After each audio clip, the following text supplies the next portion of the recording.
प्रिय भक्त बंधु प्रिय दर्शक बंधु आज अनुचिंतार मन रखिए मु आजिकल बहुत लोक देखुची समस्त गैस समस्या अतिष्ठ हो पड़ुंट लोक मैंने गैस समस्या गोटे कथा मन रखिए खाइबा परे निश्चित टिके अल्प दीटा जुआणी पाटे पकातु ये प्रथम कथा।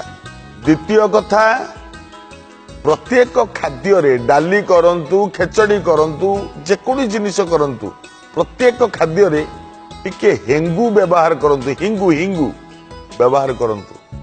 आज्ञा हिंगू गोटे एमितिया जिनिस ये गैस नष्ट कर दे था किछि गैस रखा दबनी केबे। खाइबा परे टिके जुआणी पाटे पकातु एवं खाद्य प्रत्येक खाद्य हिंगू व्यवहार करंतु मासे करंतु आ गैस समस्या रहिबनी यह सत्य।